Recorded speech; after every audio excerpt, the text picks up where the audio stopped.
Greetings with another installment from Mental Box. This is Jesse Cohen, the host and creator of the Mental Box concept and framework. Over the last few days, I did videos on emotional control and anxiety as it relates to insecurity. What is the motivation of the Mental Box? My book is titled A Framework to Self-Assurance for Men. There's very deep themes within that. And I've been inspired over the last few hours to just improvise on that.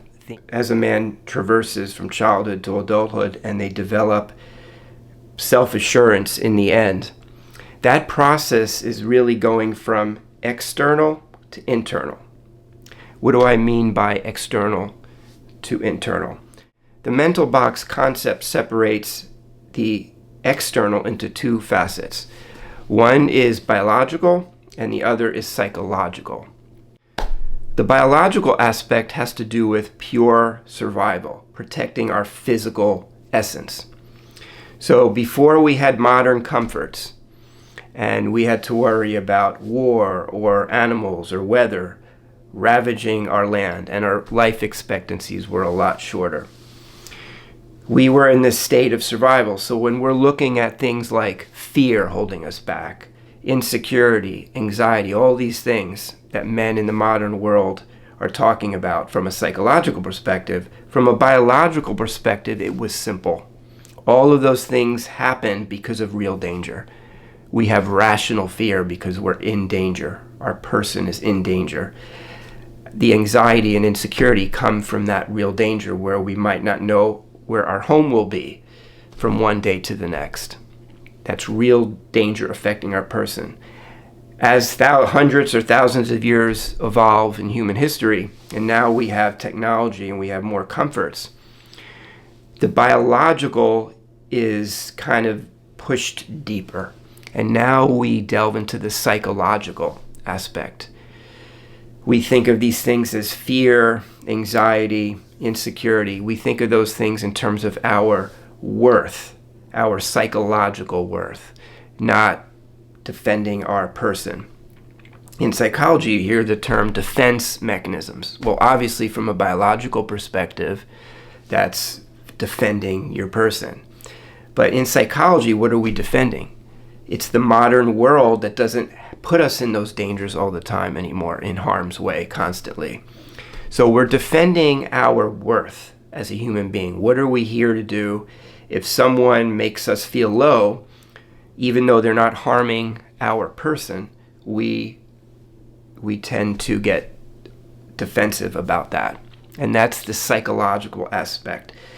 So moving from the pure external, which is the biological, to the next step, which is the psychological, which is still internal because we're dealing with the mind.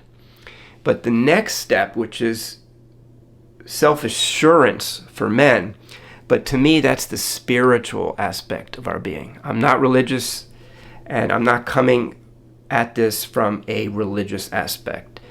I'm coming at it from a spiritual aspect of the parts of us that we can't define psychologically.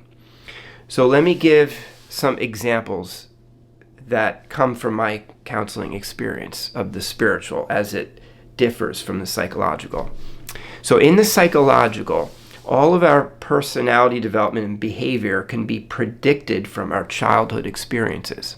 I have seen many men that have come from chaotic childhoods where they didn't get that worth and belonging from their parents.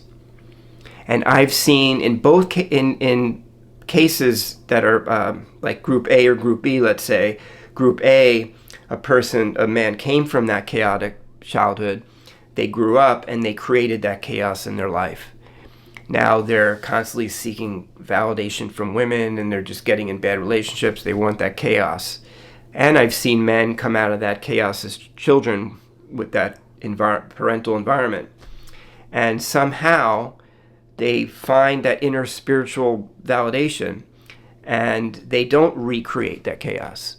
And then going to, let's say, group B, are men that grow up in a loving environment where their parents give them space to grow and encourage them, and they have a sense of worth and belonging. And I've seen both scenarios from that, where one grows up and creates that love and confidence in their life, and another one where they kind of fall flat on their face. And the reason for that is because as we move to self-assurance phase for men, the mysterious aspect of masculinity, the unknown aspect, the parts of ourselves that we don't know about, what made that man that grew up in that chaotic environment, what made him create a sense of love and peace in his life? There's that mystery that psychology can't answer. And that's the mystery of ourselves, that our consciousness that goes beyond our individual personalities and cannot be easily predicted from childhood experiences. Those are the aspects of the mental box as it moves from the external to the internal. And the internal passes through the psychological and then ultimately moves to the spiritual. I've seen even in psychological studies where they would watch like little children at like 3 years old play the piano, and they would study that. And, well, their parents don't play the piano, they're not going to school. Where do they get this from? That whole nature versus nurture debate. And they would just say, well, this is just an anomaly. But in the mental box, we're okay with that unknown because we know consciousness cannot be nailed down. The more we know, the more we realize we don't know. Let me end this video on a practical application of all this. There's dimensions of men and women, everybody, that are deeper, and I want to try to capture that. So let's look at dating. A lot of these manosphere sites, they come from either a biological perspective, which is hypergamy. You know, we're looked at as commodities. A man is only high value because they, let's say, have good physical features. They're strong, they're tall. That's hypergamy. Women are going to be more attracted to the top percent of men that are looked up, put on a pedestal in society. And then you have the psychological, where men are giving advice, saying this is what you should do. You know, you have to be able to break up with a girl, and you got to exert your confidence. If a young man is going to look for the outer external aspects of what other guys are doing or what the appearance of success is, if they're attracting a lot of women, those guys are going to be copying.